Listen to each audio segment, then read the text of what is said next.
you lose compliance because it's got all that pressure there, so your lung's not going to inflate. So if your compliance goes down, your C-stat goes down. So you got low C-stat, low SpO2, and low tidal volumes. And and positive finding with your And ultrasound. your ultrasound, obviously, we're going to have that. You can say, okay, this guy's got to get him up. Right. All right. Absolutely. And then, of course, I always tell everyone too, you're in the aircraft, you're the airway seer, you're a medic. Yeah. Yeah. You know, It's clearly old school medic. Okay, which hands are moving more? Right. You know? Totally. Yeah. So No, I mean, dude, the old school. all those tools, you be like, okay, I got a new Yeah. one. Yeah. So let's move into it. So we've identified. Yeah. So so there's a couple of spots that it's appropriate to insert needle. I'll go with a preferred side with the preferred method. That would be axillary. Okay. I want to make sure that if I can manipulate my patient's arm and get it out of the way. Yep. Okay. I want to have if I can, if there's not a traumatic injury or some type of shoulder, a mobility issue. But really, I'm looking right here under the armpit, right? My safety zone, right? I'm taking a good snapshot with my hands and almost a V-like pattern. Where exactly axillary are you looking? I'm looking or anterior? I'm looking anterior. So I'm going to go from the armpit, and I'm gonna go 2 centimeters above that, right? So fairly anterior, mid axillary, Yeah, right? Anterior axillary. And anterior, yes. Okay, and I'm palpating for ribs, right? Just like we would here. I feel a rib. I've got it. I keep my finger on that, right? I'm going to use, again, aseptic technique because this is an invasive procedure. Right. Quickly but effectively. And then I'm going to make sure that all of my tools are arranged. Yep. So I've got a needle that's specifically designed for this purpose, right? It's a pressure, takes pressure in order for the needle to come out. And we have the different ones now. They're the red cap ones. Yeah, they're better. Where they look just like an IV cap. Yeah, So, it is. They're the pens almost. They have little These ones are very flexible, I found. So it's kind of hard to, you almost have to hold them inappropriately in order to make sure, because it'll bend. However, I have my site identified. I'm gonna go right over the top of a rib. Okay, the reason I want to do that is because I want to avoid the the bundle of vasculature that rides on the bottom of each rib, right? So I'm gonna go on the top. what's your angle of insertion? The angle of insertion for this is 90 degrees. No? No. Okay. So remember, I think it was the fourth quarter of last year when they came in and they were actually talking about your angles.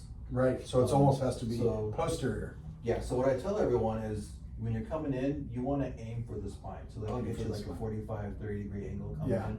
Because that'll drop you in underneath all the organs is what The we're trying to organs. avoid. Right. Especially with the kids where it was actually brought up because of that. Because you have such a smaller chest wall cavity versus the heart and everything else that's in there. So if you're coming in 90 like you were, you're going to come in, especially on the left side, you're going to come in and biopsy the heart. Yeah. So if you come in more, like I With said, a lower angle. aim for the back of the spine, you'll come in underneath the heart and all those other organs. Perfect. So right about like this, Steve. Mhm. Okay. And again, and this is one of those things you have to be firm with. All right. Once it finds that resistance, the needle's going to come out, and I'm going to shove it right in. Okay. Once it's in, obviously I'm going to remove the needle, and I should have a return. Air, blood in air, whatevs. All right. Indicating that I've found the issue. Once this needle is inserted, right, it is, let's see here. Let's talk about once it's inserted, right? Okay. So I'm gonna leave it in, of course. Right. Right? Just Do the catheter, not the needle. just the catheter. And do I wanna leave it open to the world? I would You would? Okay. let it drain. These one, I mean, there's so many different things. You can Put it to hook the glove into Glove. it and do the little Heimlich valve, stuff like that. You can put a cap on it, take the cap off when you need to vent it. if fine. it's in the moment, drop one of these things, I just put it in Boom. another roll. Yeah. If it clouds off, then you do another one. Mm-hmm. That's always been my thought. Yeah, totally. So, Sweet. and then this one particularly, not the new ones, cause I think it's a little bit shorter, but for this one, we were talking about stabilizing, cause you are gonna have some of it that sticks out. Mm-hmm. Same thing that we talked about with the IO, do some gauze rolls, stuff like that, tape it, MacGyver. stabilize it, make sure it doesn't flop over. Mm-hmm. Or So- get yanked out or something. Yeah. All in movement, totally. Cool. So any questions on that? No, sir. Alright, so we're gonna move into the actual, Simple. thoracostomy. Okay. Cool. So, Yeah. how would you do that one? Yeah, so, you know, like this is the go-to for, for a tension, you know what I mean? If the patient is tensioning, I need to do something right away. Right. This is same approach, right? Same area. I'm gonna expose the patient, of course. We've identified that this is absolutely, Use that like Yeah. makeshift. yeah, absolutely a true blue, hemo, or hemo, right? All of my equipment, is at the ready. I have my scalpel, okay, ChloraPrep, this is gonna be important. All right, I've got my forceps, which are important. I've got my seal, and I have one of them out and ready, okay? This here, what is this? Okay, so these are the forceps, okay? Yeah.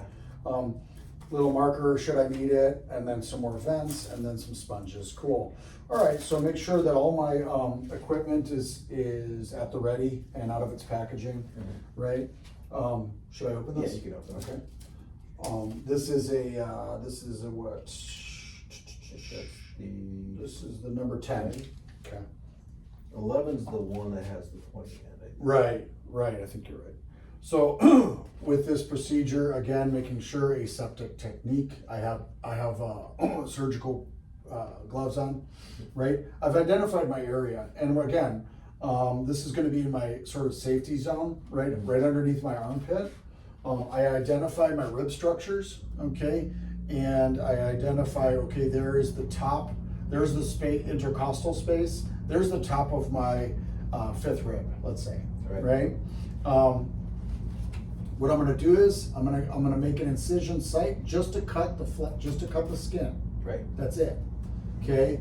I'm gonna wanna hold my spot, make sure my sharps are put away in a safe manner. All right, my clamps are unclamped, okay, only because it's hard to wrestle with. The tips are closed. I'm gonna insert this clamp over the top of that rib, and I'm gonna want to make sure that I use something as a stopper. I don't wanna go in too far. I'm gonna punch in, okay? Once I've made purchase, I'm going to spread out my clamps, and I'm gonna pull, and I'm gonna kind of work them straight out. Perfect. Okay, that's going to allow for a large hole, right?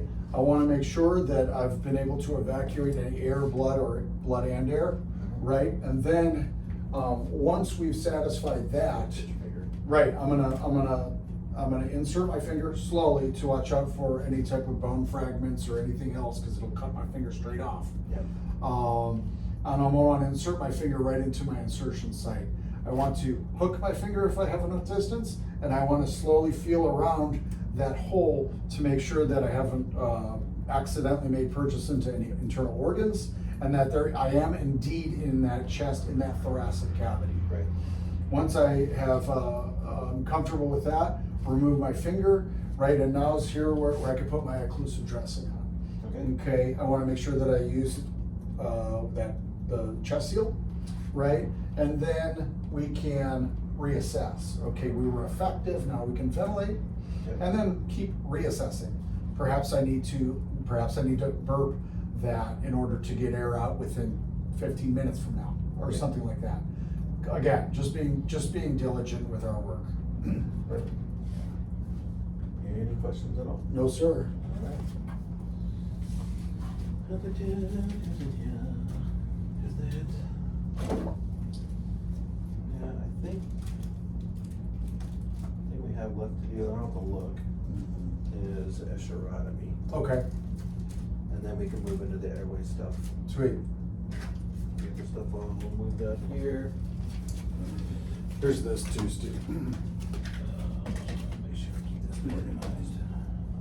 Actually, I'm gonna keep this out. Okay. We need that. Oh, for escrow. Escherotomy. We did the crank. Alright, so speaking of, when do you do an escherotomy? Yeah, so escharotomy, indicates eschar, so like burnt flesh that is inhibiting the patient's ability or our ability to ventilate, right? So that really leathery, hard, blackened skin and flesh that will be rock hard, and so therefore I can't ventilate good. I can't get good chest expansion. Right, so any kind of second, third degree burn, whether just full frontal or circumferential burn that's impeding respiration or ventilation. Totally. So how would you do it? Yeah. So first, make sure that it would benefit the patient, right? We've identified, okay, cool, not cool, but anterior burns to this. We've already got this. The whole face. Let's say the entire anterior portion of this patient is burned like from here to here, right? Yep. So this patient has significantly damaged flesh on his chest. Let's say his, right? And we're meeting high resistance when we're trying to ventilate this patient, right? And I cannot really see a quality chest rise and fall. This will be indicated in my end-tidal CO2. It'll be as high. It'll be indicated as my SpO2 as possibly low. It'll present itself in, again, like we just said, in my tidal volumes, right? They're gonna be mini compared to what this guy's capable of, let's say. So we go, yeah, total problem. So not to worry. We have a procedure for that, right? The first thing we want to achieve is our longitudinal cuts. Right. Okay, so that's going to be on each side. All right, from like nipple line, Okay. and I'm going to slice downward. Okay, even, nice, Like a even, little bit or a little bit higher, higher. sort of clavicular. Yeah. All right, mid-clavicular, down, avoiding the nipple, of course, on men and women, right? And the same for the other side. Right. Okay, now I'm cutting down just to where I can see good flesh. So I'm cutting down to just the pink, really. Yep. Anything more, and I'm causing harm. And then where do you go from there? Yeah, so let's say we have to continue on, right? I'm going to attach my cuts, okay? And so what we're going to do is we're going to do a lateral cut on each side, down to connect to my previous cut, and down to connect to my previous cut. So this is all one big. Curving around and coming straight across. I'm going to come. I don't know. So you've done your lateral cuts, Mm-hmm. and then they said you come up, Mhm. do your W. Mm-hmm. So you're basically gonna follow the rib cage up to the xiphoid and then come back down, connect those ones, Mm-hmm. and then come across straight. So that's my third So cut. you're basically making a box, Box. well, a W box. Right. So so my first order of operation would be long cuts, Yep. superior to inferior, right? Mhm. And then the next one is the intercostal. I mean the kind of following the rib cage. Yeah. Okay, so that's my W. Now I'm coming up here and straight cuts across on each side. Yep. To connect, in essence, making this whole panel of flesh autonomous. It's a flail. Yeah. It's not a rib flail, but it's a flail piece of flesh. It's on its own. So therefore I can expand that chest wall.